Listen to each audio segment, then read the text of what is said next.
What is up, everyone, and welcome to another episode of the Random Encounter Podcast. We're on episode 63. I'm your host, James, and I'm joined by Ash Destroyum Yo, what's up, guys? and Phaneckswhy. What up? What up? We have quite a few things to come out to. I'm mixing up my words. Sorry. We have quite a few things to talk about today because quite a few things did come out this past week, and it was a pretty crazy week. For me personally, it was a lot. I first do want to apologize that we didn't do any stream, no group stream this week, and I didn't do a solo stream. It's just been a crazy week for me personally. A lot of stuff happened in my personal life. But this upcoming week, I will be back to 100%. We'll be back on Thursday for streaming, and like I said, I believe Friday I'm gonna do my actual streams from now on until I decide to change it. So look out for a solo stream on Friday. I'll have, of course, a YouTube video up this week as well. So it's just a lot of hectic things that happen. I apologize, but I do want to mention that we're so close to hitting 500 subscribers. We're at 497. Oh man, we're just sitting there. We're at 496 for the longest, and then this morning I woke up and we got one subscriber. So we're so close. So as always, hit that subscribe button, hit that like button, and also share the channel. It does help out a lot. We're just so close to hitting that goal. But without further ado, let's dive in. And there's actually something I wanted to mention because there's been something that's been on my mind this past week. And it's a game that comes out in February. Can anybody guess what game I'm thinking of? Persona 3 Reloaded? Yes. Yeah, so it's just I don't know why, but out of nowhere, the game just like hit my head. It's like, wow, like I really want to get this game. And I haven't really been like that with a Persona game. Like Persona 5 to me was like when it came out, I was like, oh cool. I didn't care much about it. Let me phrase that. Not that I didn't care much about it, but I was like in a hurry to get it. I wasn't like thinking about the game or anything like that. Eventually I did get it, I played it and all that other good stuff. But Persona 3 Reload has just been on my mind. I was watching on Atlas dropped on YouTube a like trailer of all the voice actors and they actually do a pretty good job. I was playing a little bit of Persona 3 Portable and I kind of know the backstory between all the three different Persona games, or Persona 3 games rather. And I think that the new voice cast does a really solid job. Like Zeno, I forgot what his last name is, who's doing Junpei? Junpei's voice is actually spot on. I thought he does a really good job versus I think previously it was Vic Vic Mignogna or something like that. yeah, I can't say his Yeah, last name. It's tough. I believe he did the voice previously, that's and correct. I've always loved Vic's work. Like Vic is, his voice and like pretty much anything he's done was always amazing. But like Zeno's doing a really good job, and he was saying that he was a huge fan. How when Atlas did the survey and they're asking what game they would like to bring back, he was right away. He was like Persona 3, which is kind of cool. And a lot of the voice actors seem to be pretty big fans. The original voice of, and you're gonna have to help me out with this, Ash. Sure. I don't remember the first female party member that you get. Like she's the one that's kind of like showing you around. Oh, She has like the pink shirt. yeah, Yukari Takaba. Yes, Yukari. I think So I think the voice of her was Heather also something. No, it was Heather something, I believe. talking about old voice or new voice. Oh, I'm sorry. The new one is Heather. Yeah, you're right. Yeah, You're right. It was Michelle, and she was there. Kind of like almost like a send off of how she's excited that this new cast of talents, going around and doing it, and they all do a really solid job. I am excited to hear it. Of course, it's going to take some time to get used to. Not hearing Yuri Lofel say Persona because he was the yeah. protagonist. I'm definitely gonna miss that a lot. But if anything, with Alex, I can't pronounce the new guy's name. Alex something. Alex. Yeah, I You know know who. the new actor that the actor that voice has the dude from Street Fighter 6. Oh Yeah. my god, what's that guy's name? I forgot. Oh my lord, I hate this. What? Oh, you talking about Luke? Yes, the guy that voices Luke Yeah. voices Minato now. What's his name? Do you know his name? No, I don't remember his name. Like I was watching the videos and trying to remember that. I didn't know he did Luke. I thought so. I know Zeno's also in there. Who's he do? He's Oh, I don't know. I actually don't know like most of the actors and okay. sex actually. So yeah. Yeah, because he does that. And I was trying to like figure out what voice because I've heard it before. I know the voice, but I couldn't remember who he's voicing in Street Fighter 6. Yeah, he has a simple short name. I just keep forgetting what it is. It's so weird. Like Yeah. I don't know. but yeah, like he like the little bit I've listened to him, it's not that bad. Like He's doing putting in some work. I believe it's Heather Gonzalez who's doing Yukari. Uh, who's doing they I think they already named the voice actor for the dude with the white hair. I don't know why I can't remember any of their Oh, names now. it's Akihiko. So Yes, Alejandro Akihiko. Saab is Akihiko's Alejandro Saab, known as Kaki Films or Sayu VTuber, is voicing as as Akihiko. And to be honest, it's I think see Alejandro Saab is a good voice actor. Don't get Yeah, me wrong. It's just it's a mismatch for Akihiko. That's my issue. Because if you heard the old voice, felt like I forgot the Liam dude's name. O'Brien. Yeah, Yeah, he fit the more of like the role of Akihiko better than Alejandro Saab. No hard feelings on Alejandro Saab because most of the work he does is like freaking incredible. It's just that's like a mismatch for Akihiko in my personal opinion. So yeah. Well, I think the biggest thing with that is once you hear Liam O'Brien's like voice, it's kind of hard to match that, and especially in every role because he has such a specific voice. Like his voice is very unique, and it's just in any role he's done. Gata, which is probably one of my favorite things. I Yeah, knew it was Garo. Every time when I first heard his voice, I immediately think Akihiko with red hair. I'm like, he's Garo now. I'm like, yeah. straight up. It's funny to me. So, but yeah, I He's done agree. Gata. Actually, for me, it's always Lazard from Valkyrie Profile 2. Mm. He did Lazard's voice in Valkyrie Profile 2, and it was such a like unique voice. I remember the first because that was the first time I actually heard his voice. When I heard it, I was like, wow, like this voice is like cool. Like I like this like voice. It's very like like not mysterious, but it's very. It was just unique. And then of course when I heard it in God, I was like, hey, I know that voice. And then he's done some other stuff. He was the book from what's that game called? Why can't I remember now? Near Replicant. Uh Yeah. Oh, I haven't played any of the near games actually. oh, Funny okay. enough. Gotta play them. Yeah. They're really good. But I he's know. I'm going to eventually get to. I think I have one of the games on Steam. I think so. I'm okay. gonna get to it eventually. So But yeah, he's always done some good stuff. So yeah, it is kind of some weird stuff. Like not weird stuff, but like it might take some time to get used to. But overall, I'm excited for the game. Like presentation wise, graphically, I was watching like this playthrough. Somebody was able to play it and like record it, and it was just the first like beginning part where you go into the first dungeon. And it was pretty spot on. It was like really really good, graphically and just the presentation and just how everything looks. I just can't wait for that. But I just wanted to mention that like Persona 3 Reload is coming out in February. I highly recommend looking into it. If you've never played a Persona game, it looks to be really good. Definitely play Persona 5.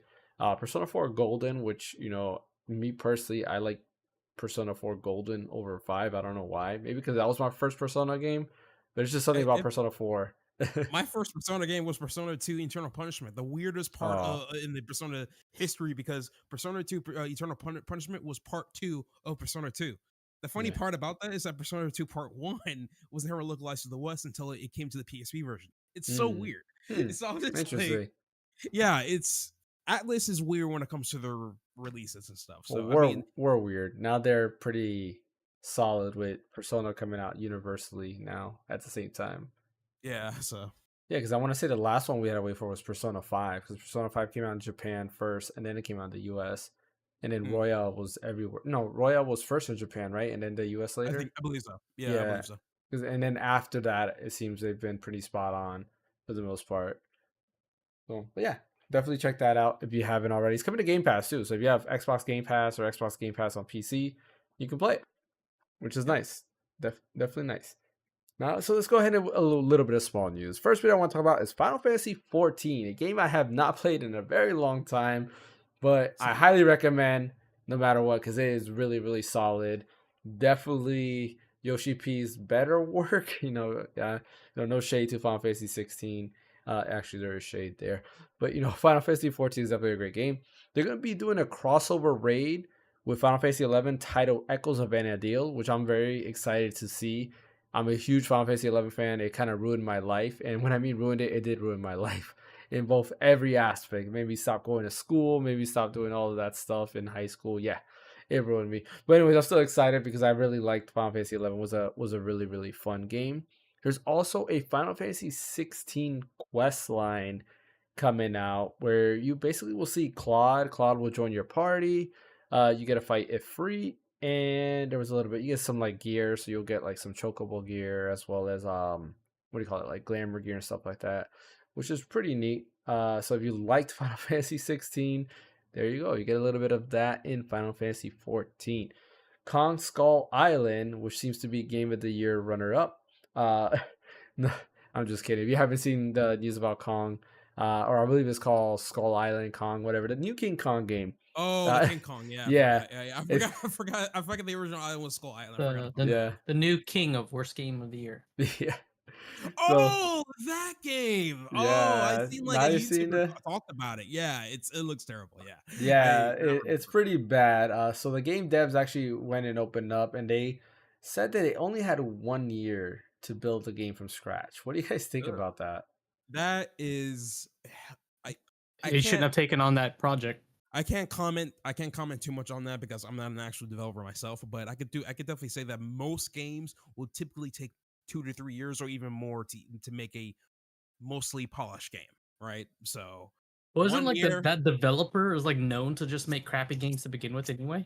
that I don't know. I haven't like did Yeah, too I much don't know research into neither. that. All I did was saw a video from a YouTuber that played it, and I was like, wow, that Hmm. is a completely trash game. Didn't know it took them a year to make that. I don't know who asked them to like crunch that into a year. Like that's not a good idea. Hmm. Like I don't know. So Yeah, I mean, we all know that. I mean, we're not game developers at all. I know a little bit about game development because I took that in college, but like it definitely takes more than a year to make a good game, I would say nowadays. Like I can't think of any game now that would take just a year if you don't already have the assets and everything already made.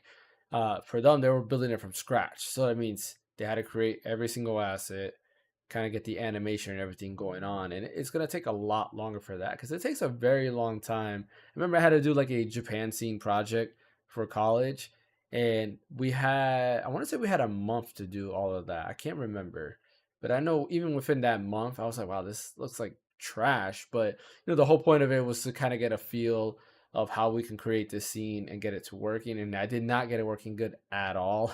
It ran at really low frame rates. It was probably like 15 frames, 20 frames per second because I put too much stuff inside this world, and of course I didn't optimize anything for it. But for the most part, yeah, it took a long time. So I can kind of get what they're getting at. And to me, I think it just goes back to what we've mentioned a lot of times. Like you have these corporate heads that are now in charge and are saying, hey, you need to do this. And they're giving you a strict deadline.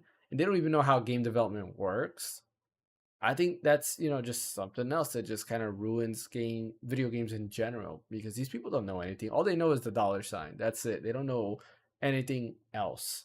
So, here's the thing. Here's the mhm. thing. So there are three but when it comes to producing product, there are three bosses that you have to keep in mind if you're the person that's producing the product. Is your manager, the CEO, and the investors. That's it. And who's on top of the food chain is definitely the investors because the CEO is the one that's coming out saying, "Hey, listen, check out our data. We're growing. Give us more money," and that's what happens. Mhm. So that's pretty much the reality of most of the time. Which what can you do? Like, what can you do these days? Like, Mhm. I don't know. The only thing you could probably do is not spend money on it, but you gotta like literally tell everybody to not spend money on it. And I Yeah. think the only time that actually worked out is, like I said, I'm gonna keep calling this back, is Star Wars Battlefront 2 One, from two. EA. Mhm. That 100% worked. I don't know why we're not doing that anymore. Like Jesus Christ, like Well, I'm pretty sure nobody's gonna be buying this game unless they just want to buy it just for fun and see how it is. yeah, yeah. I think a new terminology is hate watching and hate playing, which to me that's the That's most giving them stupidest free thing. money. That's the most stupidest thing they can possibly do in your entire life. I remember there was one time there was a trend where you can like hate watch this one Scooby Doo spinoff called Velma. I don't know if you guys heard of that one. Yeah, I remember Hmm. Velma. Yep. Yeah, people were hate watching it, and I'm like, bro, you're giving it more seasons, and guess what happened after that? It was already greenlit for 3 more seasons. I'm like, I wonder why. I'm like, Yep. what? Like, what the heck? Yeah, I Some people know. are just stupid. I don't understand. I haven't Oh heard good Lord. things about the show either. So Yeah, I've people just never. hate watch it. Just like hate watch it. Yeah, I can't do that. Like, yeah, I can't do it's that exactly either. what you're saying. You're kind of supporting that, and you're like, and then you get mad that it's kind of like just loot boxes in general, right? People just kept buying it, and that's how loot boxes became a thing because people would just give into it and buy that. And now we're in this world of DLC costumes and loot boxes. Even though like loot boxes, I don't want to say they're toned down because they're probably actually they're definitely not toned down because gotcha games are a thing. uh, Oh yeah. yeah, But gotcha. Gotcha's been around forever though. That's true. Oh yeah. Gachapons Yeah. were out. Yeah. You will Never put got a a pause. quarter and see, Yeah. what thing you would get, stuff like that. Yeah, so you're right. You're right. Gachas have been around. It's just in video games now. They're I want to say a standard, but they're pretty high up there. I mean, Xenoblade I mean, Chronicles 2. There's Oh no! gacha. Listen, yeah, at yeah, that yeah, point, yeah. at that point, I rather just buy the blades because getting them, it's a pain in the ass to me. I Yeah, don't know. the drop rates in those or not drop rates, but But like I guarantee what would you, you call them? man, Spawn rates or whatever. those games do well in Japan Yeah, that's You, true. because they you're love right, their guys. gotchas. Yeah, you're good. Well, backtracking a little bit because I did forgot to mention this with the Final Fantasy 14 stuff that I mentioned. You will also get a mount. You'll get Torgal as a mount, which is pretty cool. For those of you who don't know who Torgal is, that's his wolf dog companion. Which I think that's kind of cool. And there's actually one more thing. Can you Shoot, rename it? the mount? Probably Yeah. not. No, Oh, because you have yeah. a Chocobo. The Chocobo is just called Chocobo, and there's all your Oh, other mounts. I know you couldn't rename. oh. The other thing I was going to mention too with that is that they did announce that in January will be or mid-January to February will be the Xbox Series X and S test for Final Fantasy 14. So if you do want to test it out on the Xbox system, they will have that beta test mid-January to February, which is kind of cool. I mean, if it allows me to play my account with me not having to pay, so I can kind of play it around, I might check it out. More likely not. Because when the Yeah, PS5 test came out, it was like, nope, you need to subscribe. I was like, great. yeah. I totally forgot it was subscription based. And I was like, oh, nope, I'm not playing 14 anymore. It is subscription based, which is it's not a bad thing. I mean, the amount of content they put out like constantly is actually really good. So I definitely don't hate But on it's the like subscription. $20 a month. It is $20 It a is month. it's a hefty Wait, subscription. no, it's like $15 a month. Yeah, Mm, it's $15 a month because I know I got a discount at $10 a month because I played the original 14. But I know for a fact it's $15 a month. But you can always find what's it called, like cheaper like deals where they bundle. I believe it's the 3 months. They'll bundle like the 3 months and you'll get it cheaper. You can find them online. Like Wario 64 is always putting those deals there, so you can buy the time cards like and stack them up there. But I mean, like I said, the amount of content they put in there, in my opinion, might make it worth it. Versus free to play games, free to play MMOs at that, it just I don't know. I'm not a fan of free to play MMOs. But let's go ahead and start with our first topic, and hopefully Ash comes back because he's going to be I the mean, main person to talk to is it about that. considered free to play if you buy the game? I mean, it's different when it is free to play, like where it's It's you just download and it's free. Where pay to versus like start. where you actually pay for the actual core game, and then the online aspect is free. It's just Talking you're about paying for the like game. Guild Wars, like Guild Yeah, Wars 2. yeah. I mean, not yeah, you're right. Not really. But here's my thing with Guild Wars, and this is coming from somebody who's looked on the outside. I've never played Guild Wars, but it always seemed like the content updates and like the roadmap they have wasn't there compared to like Final Fantasy 14 or even like WoW, because they had paid subscription. There was just a lot more things they were adding constantly. Not to mention like the big expansion packs that they'll have every other year, every few years. So that's I don't know. I don't think it's the same. I go back to like Knights of the or I'm sorry, Knights of the no, not Knights of the Old Republic, the Old Republic. Sorry, Star Wars: The Old Republic. I played that when it was subscription based. It was very fun, and then when it went free to play, I hated it because it's like, oh yeah, you get less XP, but if you're subscribed, you get more XP. If not, you can pay for this XP boost, and it was just like all these things. I was like, this is not fun anymore, and I just stopped playing altogether. I could have continued subscribing to it, but I was just like, eh. Now that it's just something about the way my brain works. Now that I know that it's free to play, it doesn't. Really don't want to pay for it anymore because I just feel the quality will go downhill. Even though the Old Republic has a good story. But yeah, let's dive into our first big topic. Sonic Superstars Super Mario Wonder and Spider-Man 2 all came out this past week, and all good games. I mean, all of them were reviewed very positively. Sonic Superstars, I believe IGN gave it a 7. Super Mario Wonder, IGN gave a 9. And Spider-Man 2, IGN gave an 8. But with those review scores comes a lot of controversy. And I wouldn't even say controversy, but I would say more fanboy wars or Twitter wars, because if you look on Twitter, there's just so much hate going on between all of them. A lot of people, I have seen tweets of like, oh, if Spider-Man was Nintendo exclusive, it would have gotten a 10 out of 10. I've seen games that like Super Mario Wonder is only a 9 because it's Nintendo. All these reviewers are biased towards Nintendo. There's a lot of nostalgia because it's a Nintendo game. People hating on Spider-Man 2 because they gave it such a good review, and people are like happy about Spider-Man 2, but they hated on Starfield. So there's just a lot of back and forth going around with it. Surprisingly, Sonic Superstars is actually not in that mess. But have you been reading these comments at all, fan? No, I try not to read like those like Twitter comments about the games and stuff. I'll read like reviews and stuff like that, but Yeah. I try not to take the comments to heart because people are gonna be biased one way or another Hmm. towards a game. That's just how they are, how humanity and people are in general.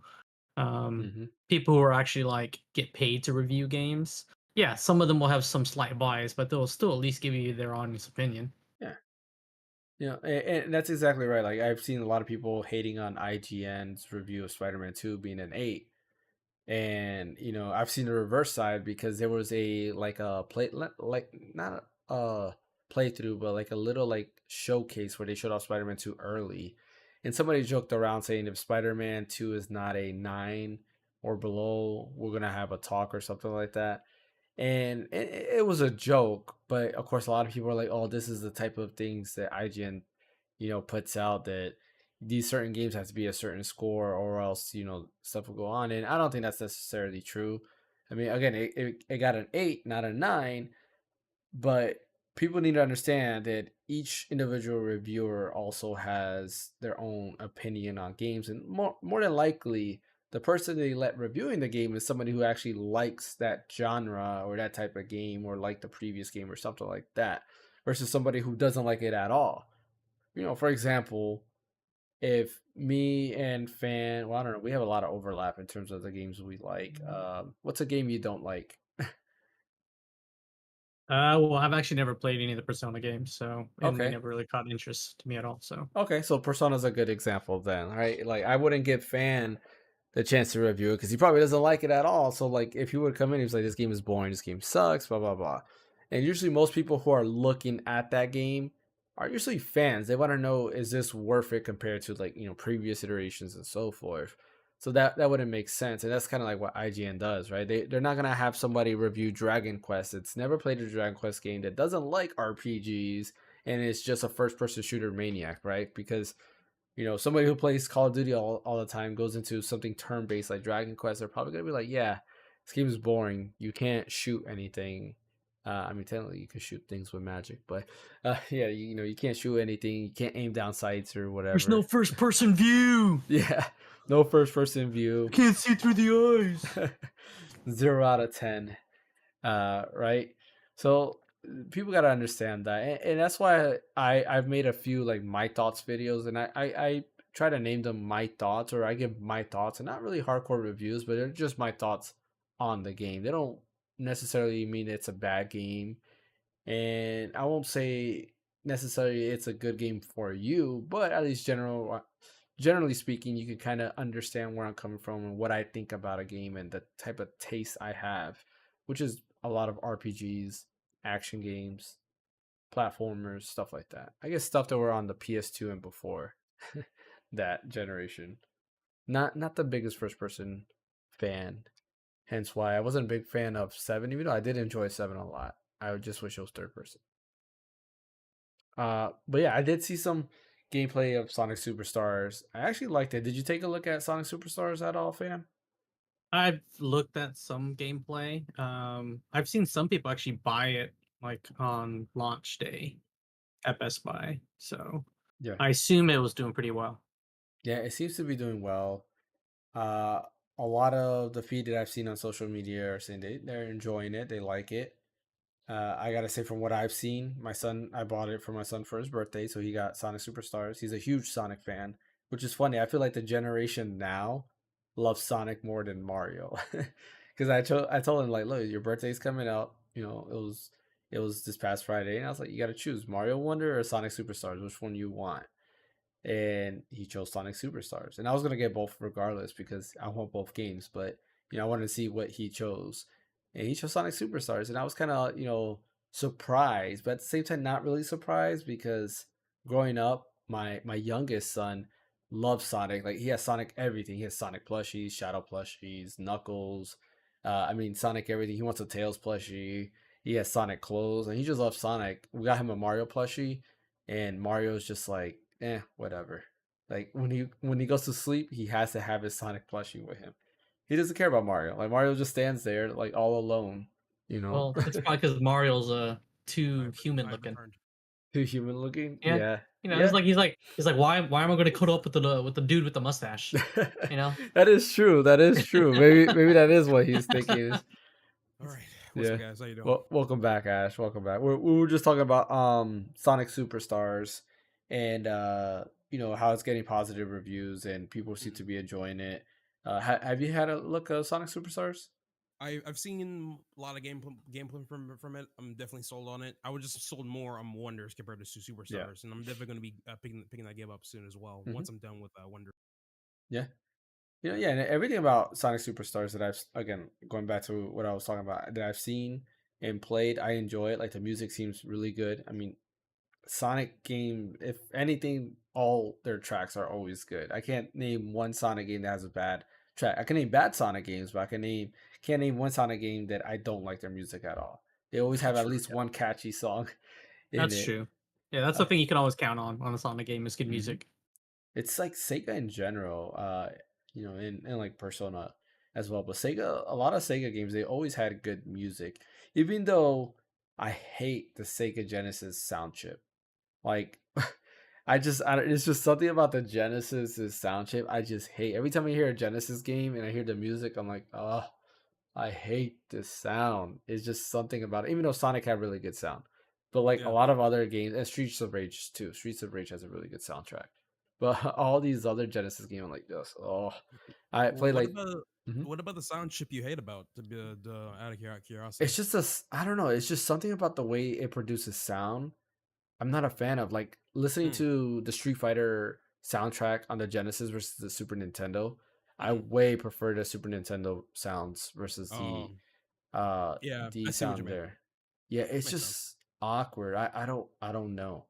Out of all of them, I gotta say like TurboGrafx 16 probably had the best sound, but it was a more powerful system altogether. And then of course you had the CD-ROM drive that you can attach to it, and you can play even better games on there. But that's a different story. But anyways, yeah, Sonic games are great. Superstars looks great. Definitely check it out. Mario Wonder, Ash, you're the only one that got it here. What are your thoughts? Um.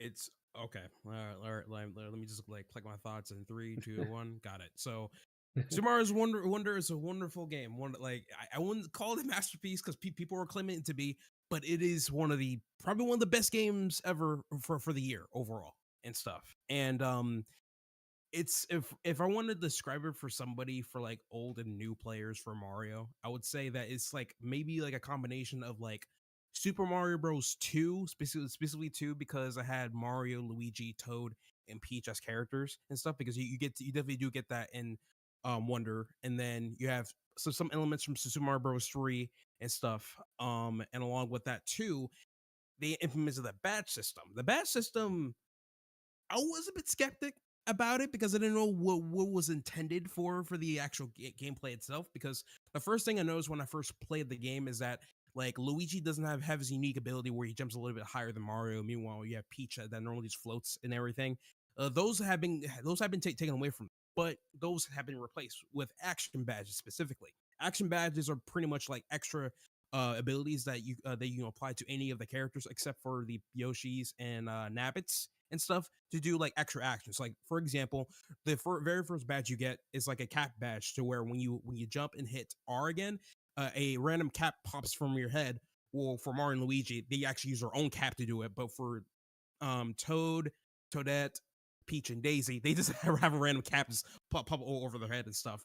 But you use the cap to pretty much just float like a parachute, which is pretty nice. There's these other set of badges called expert badges, which that changes the entire thing because in any level you can use any badge you want. And I encountered this specific badge where it literally turns you into Sonic the Hedgehog. I'm not lying to you. It literally turns you into Sonic Hedgehog to where like when you're running, first off, when you input any direction on your character with like the I'm gonna call it the Sonic badge. When you use the Sonic badge and put any direction, you just go.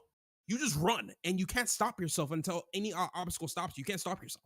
And what's even more funny is that when you're running off of a platform while you're running in that speed, you actually run in air and you can jump and stuff. It's crazy. It's like one of the it's so crazy to me. I love it. And there's these third kind of badges called I think they're called boost badges, which is something you don't really need have to use at all.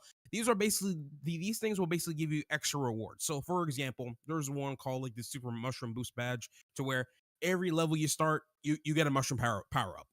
That's pretty much like you give me like something extra and stuff, right? So if anything, I would like go between action and expert badges to like play that map in a different way and stuff. And overall, each level, each design is very unique. Every level I play has a new set of enemies. It's not always like the same group of enemies every time. And the Wonder Flowers, you don't know what's gonna happen. The Wonder Flowers is not like three different wonder flowers and that's it. No, each one is mostly different 100% of the time. And so you don't know when you're first playing this, you're not going to expect the expected from each level. It's fun. It's wonderful. And overall, I give this game like literally a 9 out of 10. Oh, there's one more thing I have to say. I forgot the music part because some people were kind of like mixed on the music. For me, I personally love the music. I feel like it's a different take on Mario music because to me it's still Mario music at the end of the day, but they actually incorporated different instrumentals from like different cultures and stuff, which is pretty nice. And literally in the first world, it's a lot of acapella stuff, which is like cool, nice stuff. And then later on, they even incorporated some cool Hispanic culture music in there as well. So I'm just like, Hmm, I'm fine with interesting. it. I'm fine with that stuff. I'm completely fine with the direction of the music that they're Yeah. going with. So, but overall, fantastic game, wonderful game. So, Talking about music, Mario games, I usually pick out at least one track that I like as well because they do have a lot of mm, catchy tunes. Super Mario 3D World, in my opinion, has the best soundtrack of any Mario game. And fight me on it, but like they have two of the best songs I think any Mario game has.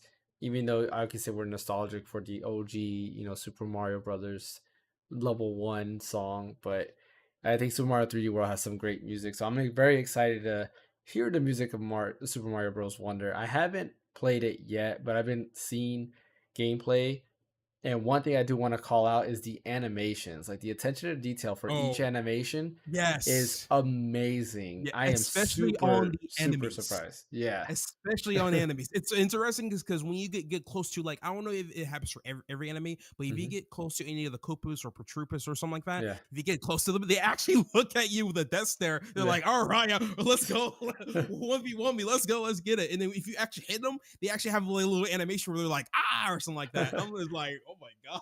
Well, I've they seen one with Digital Foundry that like if there's two of them next to each other, they both look at you and they go to you. But if you knock down one, the one behind it like jumps up and gets scared, and then oh yeah, yeah, I'm like wow, that is so it's cool. it's great. It's great stuff. It's great Hmm. stuff like that. I just feel like for this particular game, they just went balls to the wall with Hmm. creativity. It's like, you know what? Be as creative as you want. Just make sure it's still a Mario game at the end of Yeah. it. And that's literally what they did. And And graphically too, like graphically, it's very impressive. It looks really, really good. oh From yeah. what I've seen, it looks like it's a lock 60, except for Yeah, like the Block 60. overworld map. There's like some parts where it slows down a little bit. Resolution for the most part, 90% of the time stays at either 1080p and docked or 720p portable, but might do a dynamic scaling depending on the areas. But for the most part, in the stages themselves, they're usually locked. Yeah, excuse me, locked at set frame rates and resolutions. Now, for the other thing too, is that for Super Mario Bros. Wonder, is that the game can give you the option if you want 100% to complete the game, or you just want to straight up just beat the game. Mhm. And when you're going through World 2 and stuff, there's actually different pathways you can take, and those optional pathways actually lead you to the special world, which those were all the hard courses are at. By the way, those are with the difficulty of level 5s and stuff. And let me tell you, it'll take you some tries for you to complete those. So when it comes to like level design, some of those people's in there, they've been kind of sadistic when it comes to those hard levels. I can tell you that much.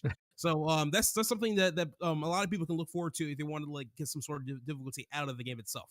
So for some people that just want to beat the game, don't have much time to complete it, then you can just beeline, just go through like the entire world, don't have to take any backtracking and just call it a day. It doesn't take too much investment for you to beat the game in the first place, which is why they put the extra content in there in the first place for people that want to complete it anyway. So You know what's funny is you mentioned this. I'm like, so I posted my Super Mario Bros. Wonder video on Wednesday, not knowing that the reviews for the game come out Wednesday. Ruined my video altogether because the view count is pretty low mhm. because most people are looking at the reviews versus my thoughts of me speculating that the game was going to be good. But I do like that you mentioned that there's secret pathways because that was one of the things that I mentioned that I liked Super Mario World because you would find these secret pathways that lead you to the Star World, and then of course you can do the Star World and they'll go ahead and unlock other paths, other secret paths. So you can kind of go around the world, Mhm. and that was something I really liked about Super Mario World, which makes it probably again, I'm very I like Dude, I 3D World a remember that lot. from Super Mhm. Mario 3 when they had like secret paths. Oh You had yeah, the secret things to get the flute, and I do mention that to get the little flute that allow you to skip levels, but they weren't the same as World. World literally had paths that would unlock oh, yeah. newer levels, I which remember that. was Yeah, very cool. And since then, I don't remember any game, any 2D Mario game having secret paths. Like I don't believe the new Super Mario Bros. Games had it. I don't remember. I don't remember either because Yeah, honestly, I wasn't really a big fan of the new Super Mario Bros. I wasn't Series and either. stuff. I only liked like the first one, which was on DS when they showed off the Mega Mushroom, and then maybe new Super Mario Bros. Wii. That's when they show off the Propeller Mushroom, I guess. And Yeah, then then I played Super Mario Bros. 2 on the 3DS because I was like, coins. yeah, It's more like it was more like a backseat game for me than like an actual Super yeah. Mario Bros. Game. So there's that. Oh yeah, 3D Land was so But much better.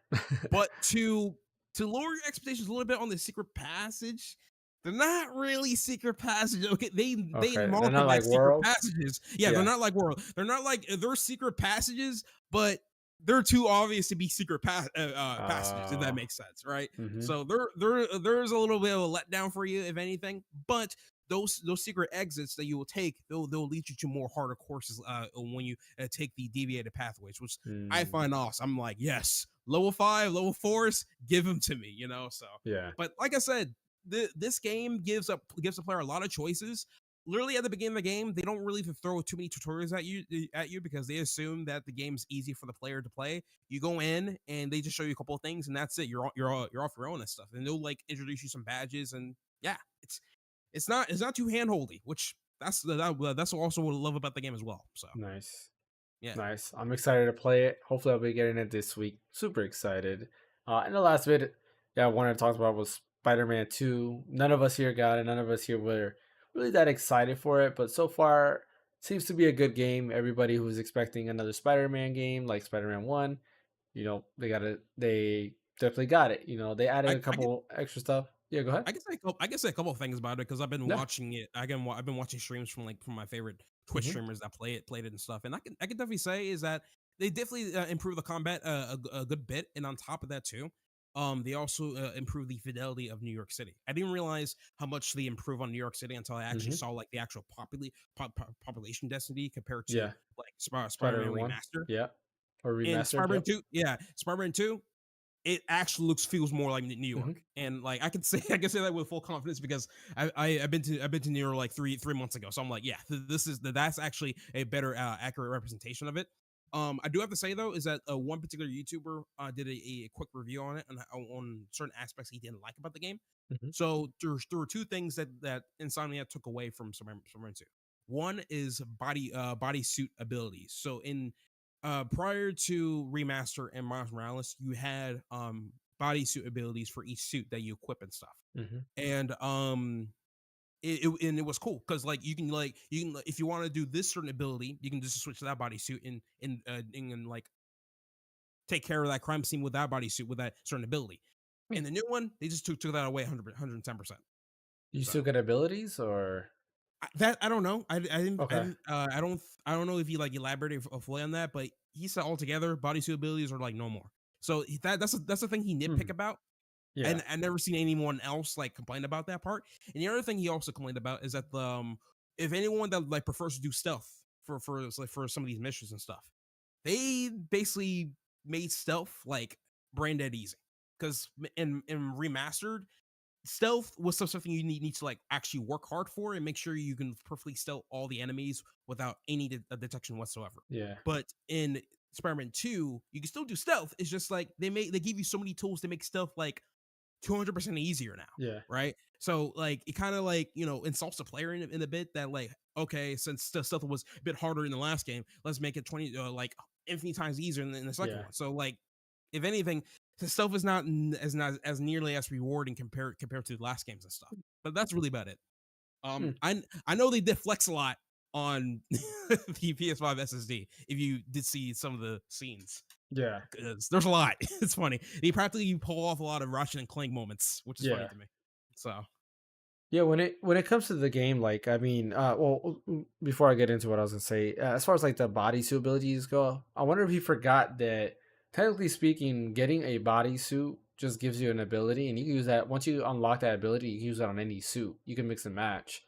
So if they have just general that's true. Yeah, I abilities forgot there, about that. then I guess to me it wouldn't matter because a lot of times I would just choose whatever suit I want to look at and then put that ability that I unlocked and put it on that suit. You know, if I wanted whatever said ability, like Spider Nor, or whatever Yeah, Spider Man no, Nor, yeah, whatever. yeah, Spider Um, Noir or something like that. Yeah, I would use the stealth ability if I needed to, and then I would use like either normal Spider Man suit or like the animated Spider Man suit, which is my favorite, or whatever Spider-Man suit I decided to put on, and that's it. So I wonder if that's the case. I guess we'll wait and see because I'm probably part of me is itching to kind of play it, but I haven't even finished Spider-Man 1 yet, which is why yeah. like Spider-Man Hon- is fresh in my head.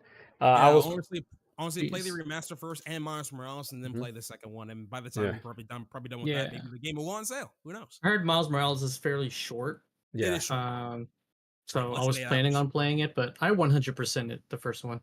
okay, Like I did everything. Like I did it. I did all the challenges. I cleared 100% of the map. I got maxed out. I did all the abilities, max out all stuff. Like hmm. Mhm. DLC. Like I did it all before I beat the game. Did you play it on PS4 or PS5? PS5. Okay. Gotcha. Yeah, I still refuse to pay the extra $10 to get the remastered, so I'm playing the PS4 version because I don't want my Peter Parker face to change, but Oh yeah, it's man. gonna Yeah, do it. I know keep it's it that gonna way. do it. Keep it that way, bro. Keep it that way. Yeah, that's why I'm doing this. I don't care about the faster load times or anything like that because even then the load times are not that bad, so like it doesn't bother me at all. But yeah, I've been playing mainly remote play, which is nice, and I can't wait to get the PlayStation Portal because I want to do it some more. Because so far, remote play has actually been working very solid. I've been playing that and Star Ocean, the Divine Force, kind of going back and forth. And yeah, I've had like literal almost zero stutters, which is great. I don't know why it's working this good, but whatever's making it, work this good, I'll take it, because I'm able to use my PS5 again. So I've been playing my PS5 for the past what, almost 2 weeks, I want to say now, which I mean, mhm, I could say that it's probably because they're trying to further optimize it for Project Q, maybe, if probably. anything. I mean, they So need to. So I'm still excited to see. I'm gonna play around with it, and if I don't notice any difference, yeah, I'll return the PlayStation Portal.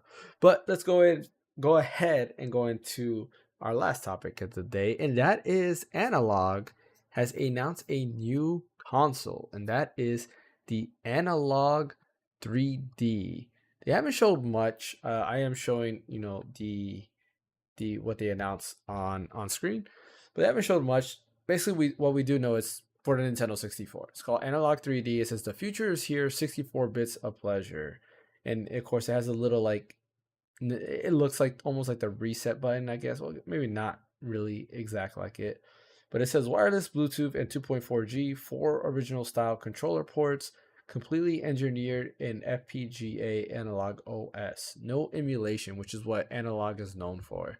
A reimagining of the N64, 4K resolution, original display modes, reference quality recreations of specific model CRTs and PVMs, which that is very interesting to be able to do that because they're basically saying that it's gonna look like how you remember it in on a CRT.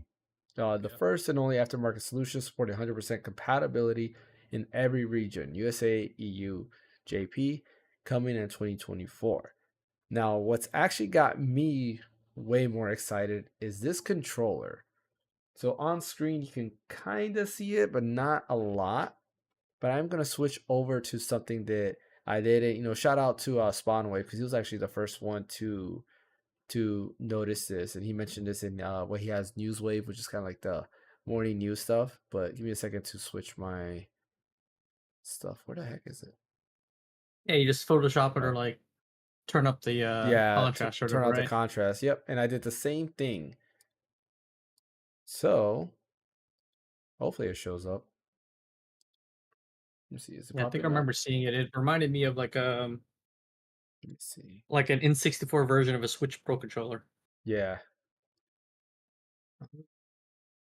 If you want to show me the image, I could probably like do the same thing through Photoshop or something like that. yeah. Oh, I have it brightened up, but it looks like the image is not coming up. Why? Oh, okay. I have the window open. Hmm. I should have double checked and see if this worked before before It's all this good. this why is it not showing up? Let's see. What? That's weird. It won't pop up. I have the image up on here. Actually, I know what I'm gonna do. For the heck of it, I'm gonna just add it to, and it's gonna replace us, but I'm gonna just add it here real quick so people can see what I'm talking about. No problem. Uh, Just call it image, and then there we go. So whatever, it's gonna look ugly, but whatever. Um, oh wait, it's not showing up. I haven't changed scenes yet. Ah, sorry.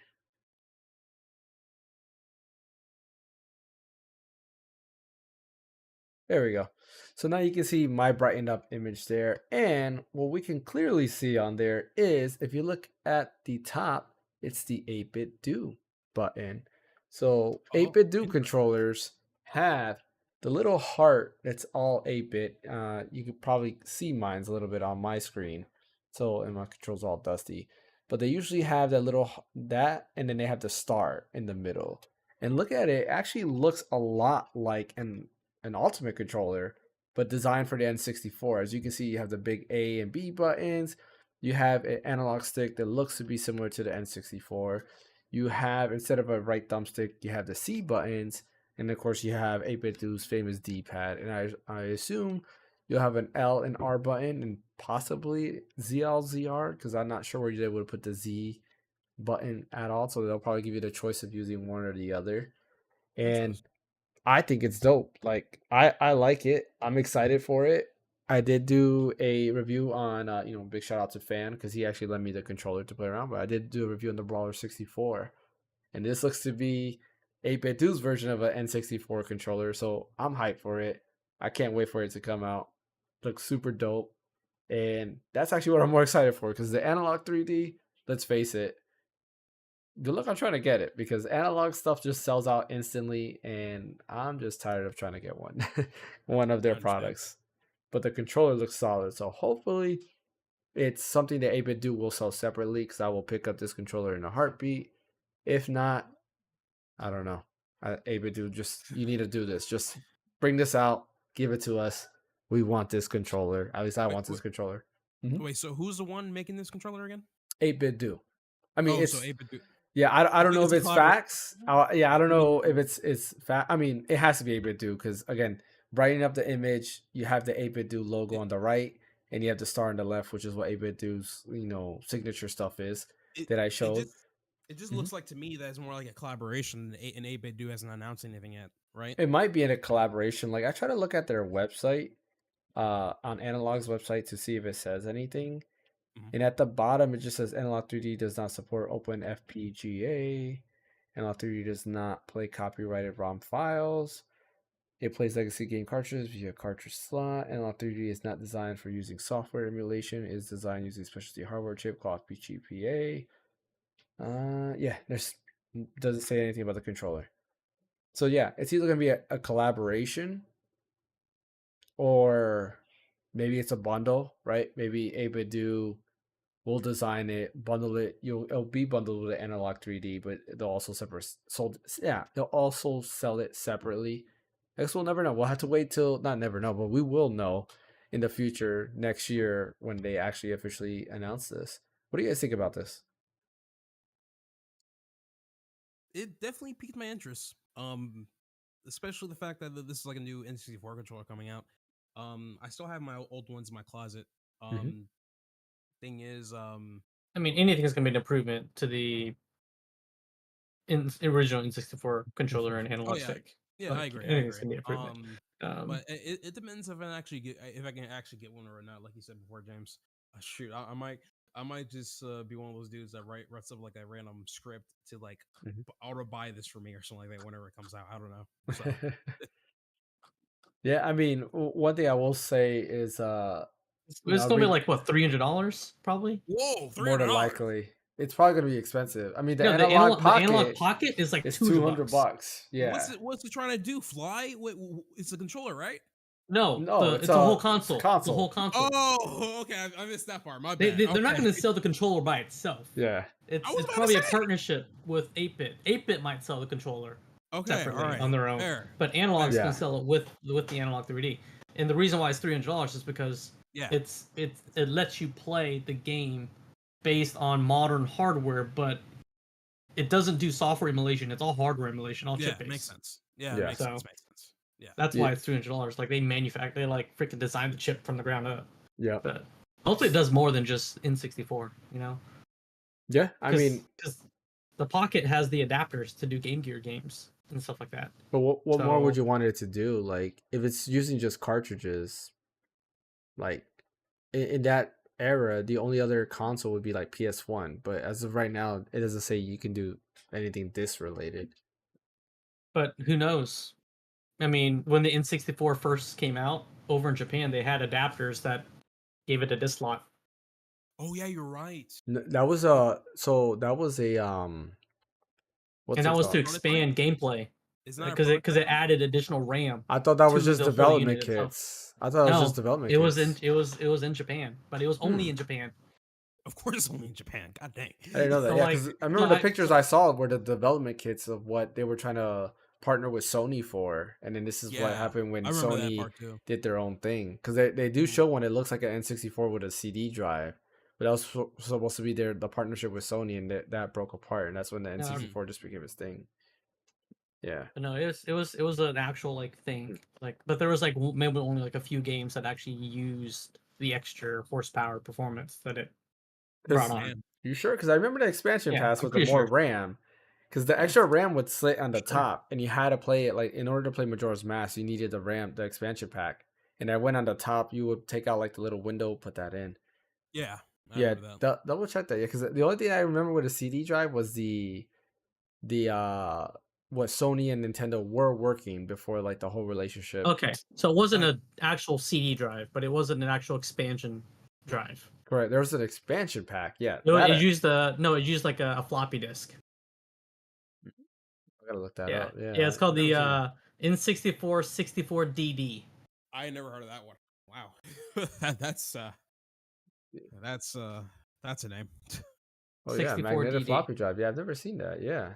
Yeah, see, I remember there was a thing, and I remember watching some videos about it. And it was exclusive to Japan only. Now if you talk now I actually looked it up. That I remember seeing this somewhere. That makes sense. Oh yeah, I've never seen this. I personally never seen this. Yeah, only 10 pieces of software released. Yeah. And Spawnway apparently has one. That's interesting. Yeah. Huh. Interesting. Yeah, I never knew about this. The only one I knew about was like the little concept of the CD version. Yeah. That's kind of But see, cool.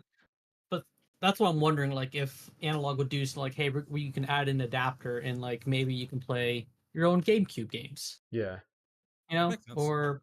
or like or the cartridge reader itself will read more than just N64 cartridges. You can still yeah, play your old like SNES cartridge. Mhm. yeah. No, that would be very interesting. I would like to see something like that happen. But at the same time, as excited I get for this unit, I kind of go back and think, I mean, I can just I mean, emulate someone's gonna all the buy it and games. then they're gonna freaking run emulators off of it because that's That's what what I'm people did saying. with the analog pocket. But to me, in my head, I'm just like, why do I need to have a Steam Deck that can emulate Yeah, everything? exactly. You know, I That's have what I a. mean. Like people that do get it, they're like gonna figure out of doing other things with it besides Yeah. Honestly, its intended purposes. some people just like to collect it. You know, they keep it as Hmm. an artifact Or or that, or they're something. just trying to get the gameplay back to its purest form as close as possible. That's possible. That Which that that is also I true. Yeah. do agree, because like I think I mentioned in the last podcast how I kind of miss like the Wii sounds, and you had the little channels and everything like that. There's just something Oh man. nostalgic about having that. And I know in Dolphin, I need to set this up in Dolphin, that anytime I boot up Dolphin, it boots up to the Wii menu so I can select the games. Oh really? Because yeah, you can do that Hmm. now. And I just like that. It's just very nostalgic. And you know, that's the one thing you lose in emulation, is anything that had a home button like thing. You don't get that anymore. But I guess N64 didn't have anything like that. So yeah, and I could see other people wanting to be in its purest form. To me, I'm just like, I just want to play the game if I want to play the game. Which there are a few, like Ogre Battle 64 would be nice to play, but the cartridge prices, yeah. Yeah. I don't know I'm about alright that. on that. I don't know about that. Got to thank the scalpers. I think Hmm.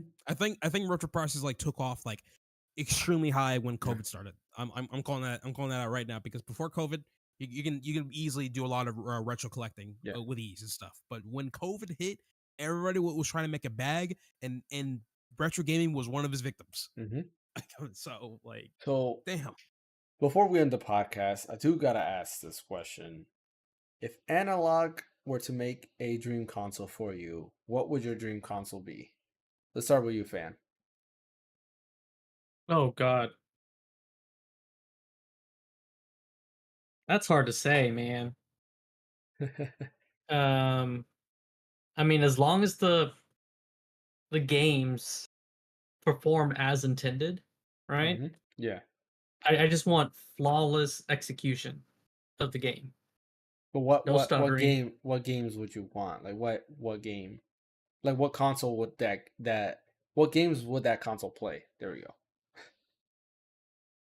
I mean, I play everything, so Mhm. it's gonna have to be able to handle like online play, first person shooter, RPG, story, action, like side scrollers. I'm not geared towards one specific genre.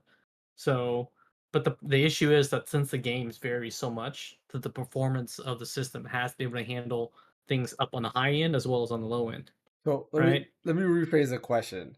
So what I meant is like dream consoles is a dream retro console, right? Because analog does retro stuff. Okay, Yeah. okay. So what would be the dream retro console for you? So Um, I mean, we're kind of in the age where like even things that I consider not retro is considered retro now. Like hmm. a Oh GameCube is considered retro now. yeah, Yep. you're right. Um, if it could play, because the issues with the cartridges is that they deteriorate a lot quicker. Hmm. Because you got to insert it in and all like rubbing of the metals and the chips and stuff like that. So Yeah. I'd love for like the perfect GameCube, right? The where I could actually play all the old GameCubes, but it somehow like upscaled everything to where it ran at a smooth at least 60 frames per second. Yeah. Good choice. What about you, Ash? Still deciding. If you want to go next, James, if you already have one, you can go right ahead because I'm still Okay. thinking. So I am on the lines with Fan, but I will add a little bit more. So not only can it play GameCube games, but I would like it to play Wii games as well as Game Boy Advance games, because the GameCube did have the Game Boy player. And I would like a way for you to insert your Game Boy Advance cartridges into it, but also be able to play Wii games.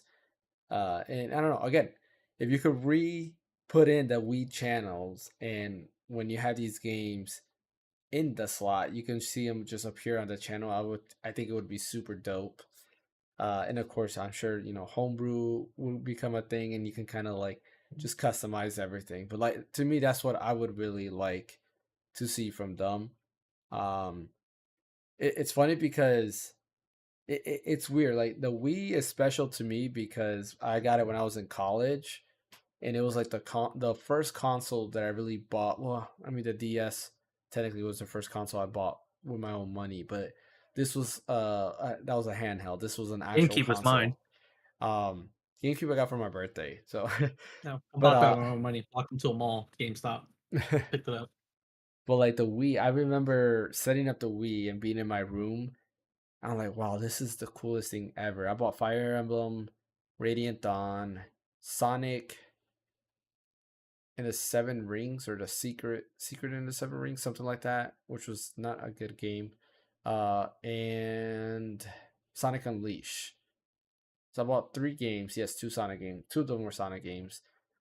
And I just know I turned it on. I was like, wow, like it seemed so futuristic at the time because he had the channels, which nowadays, if you turn on an Apple TV has a very familiar interface because this is, or I'll say even Google TV has a very familiar interface because it's something that the Wii had, and you could check the news. They had a news station. You had the weather channel. And the music that just played in the background was just amazing. You could send mail to each other, which was something I never really used, but was kind of cool. You had the or what was it called, the Wii Shop at the time, which I thought was amazing. I was like, wow, I can actually, yeah, best music. Like there was just so much things, and if somehow Analog could recreate that whole experience all over again, and also giving GameCube and Game Boy games, I Game mean, Boy the Advance Wii games, played pretty GameCube solid. games, so Yeah. all they have to do Exactly. is figure out how to. I mean, they won't do Game Boy because that's Analog Pocket already takes care of that, Yeah, right? They already have a console that plays Game Boy games already. that's So that's true. Give us the yeah. option. Give us the Yeah. option. Do it. Do it, Well, I Analog. mean, it may be a way to like dock it in. Yeah. Oh man, yeah. They're gonna be Mm, like, yeah, you want to play Game Boy games? Spend an extra yeah, $200 yeah. and fight bots against to get this. But you could dock it in, play. But I mean, they already sell a dock that lets you play it on the big screen. So at Yeah, that point, that's it's true. like just buy a pocket. That's true. Yeah. Yeah. All right, Ash, have you thought of your answer? Yeah. So I'm basically gonna steal yours. It's wait. First of all, Wii is also count as retro as well. I believe I read In somewhere yeah, that it is considered retro yeah. now. I think Well, if it's older than 20 years or something like that. Yeah. definitely because it's not just the games that like brought to life to this console. It's legit the entire like We whole changed thing of everything. it. Yeah, because the I'll start with the Wii menu. The Wii menu, it was just so nice and like tranquil and quiet. Mhm. It was simple, and like the transitions were great, going through all the channels and everything. And like my parents were really strict on me when it comes to like connecting connecting any device to the internet. And I was finally able to get my parents to connect my Wii to the internet to interact with other players and stuff. And a friend of mine was telling me this thing called the Wii Mail or something like that. Mhm. Basically, their own text message platform, I guess. Yep. So pretty much what I didn't know is that when you receive mail from like either from Nintendo or from somebody, your Wii will freaking glow so bright during the night. Oh Yep. my god! I was like, bro, what is this? Did I break something? Turn it on. I'm like, oh, it's my friend. He sent me tips about Pokemon. I'm like, what the heck? So that was awesome. Now I don't know if you guys like ever messed with this channel before, but have you guys ever messed with the Nintendo channel before? I don't remember it. What was that one? So Nintendo channel was pretty much their own YouTube like hub to where Nintendo actually put their own like media like content in there. And Hmm. one of those series, one of the contents that they uploaded was called Nintendo Week. This wasn't the Nintendo Week was before Nintendo Minute was even a thing, but Nintendo Week basically had two hosts named Allison and Gary where they start talk about new stuff, new Nintendo content that's been coming out and stuff, right?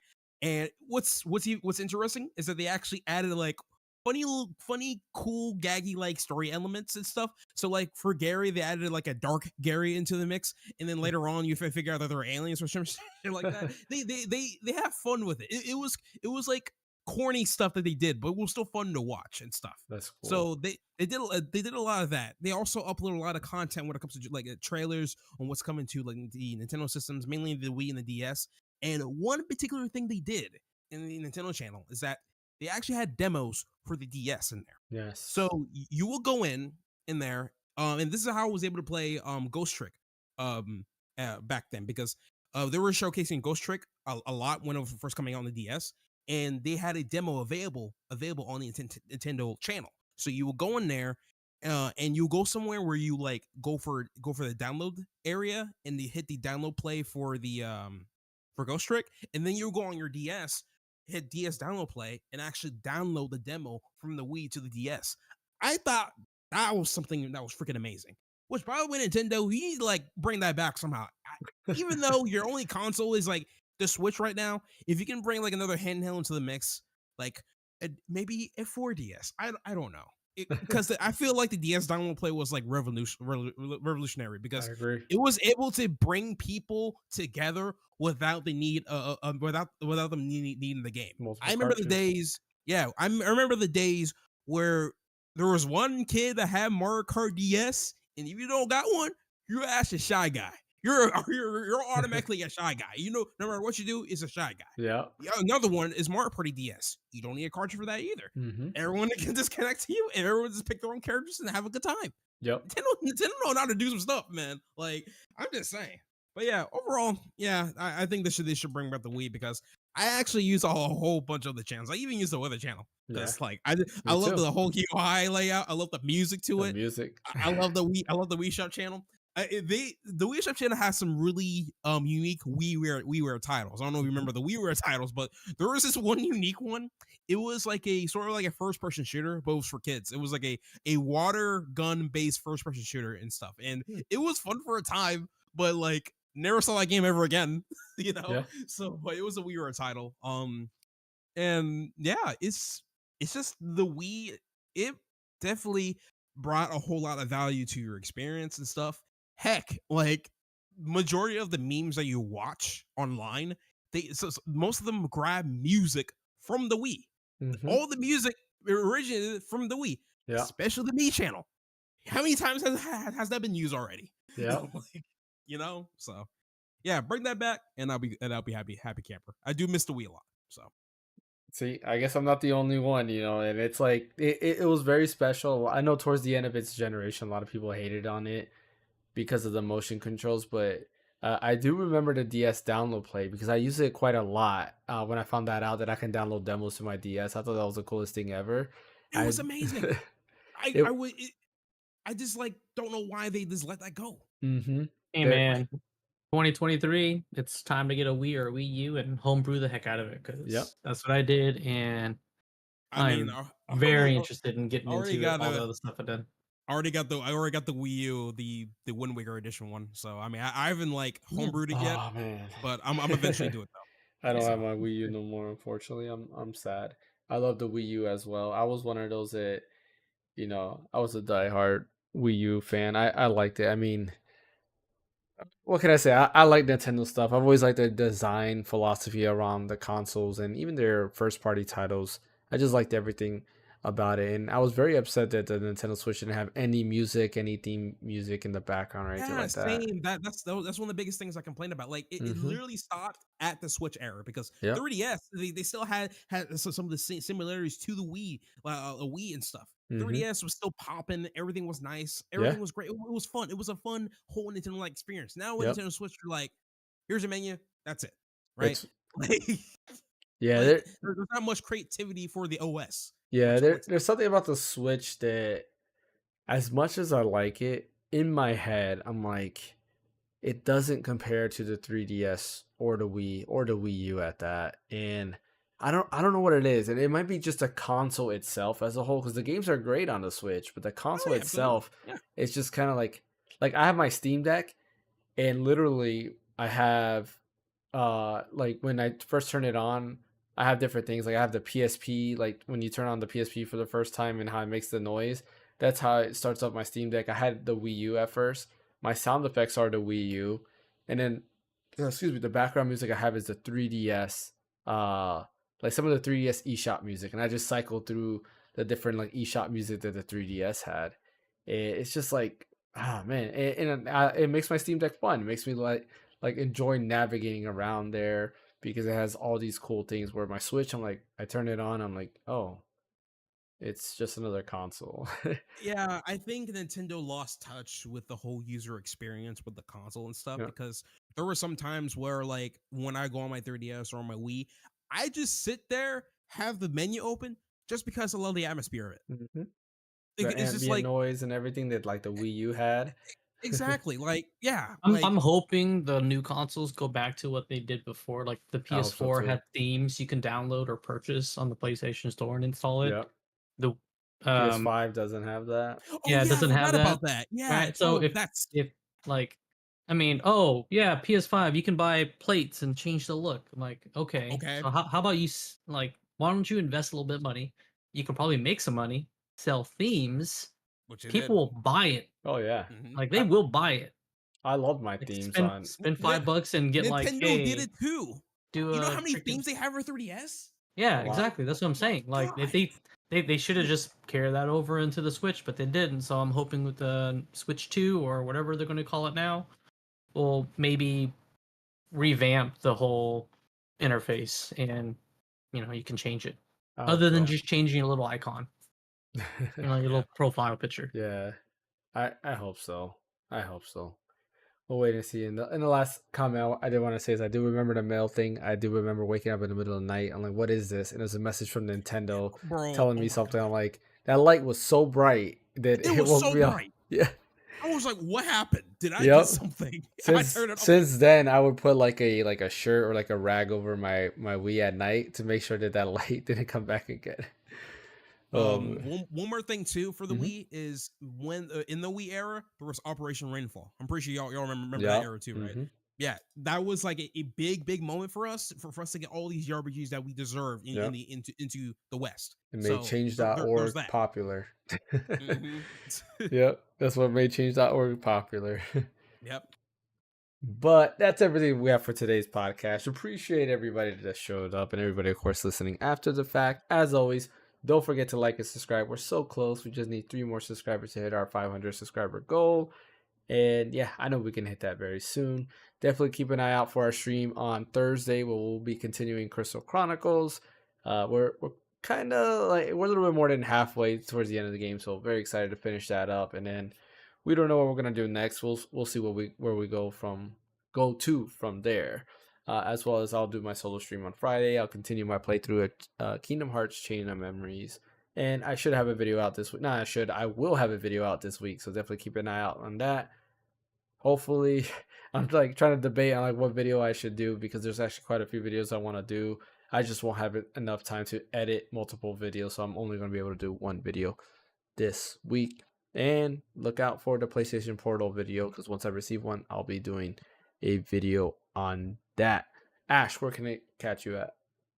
You can catch me at Astrostream on YouTube and stuff. So I haven't uploaded anything right now. I'm just busy with school and Super Mario Bros. Wonder. But yeah, Mm, that's pretty much me. nice. What about you, fan? Yeah, you can catch me here on Twitch at Phaneckswhy or YouTube or Twitter. Nice. And as always, you can catch me here at the Random Encounter, where, like I mentioned, I do a video once a week and stream with these two guys, as well as my own streaming. My name is James. I'll catch you guys next time.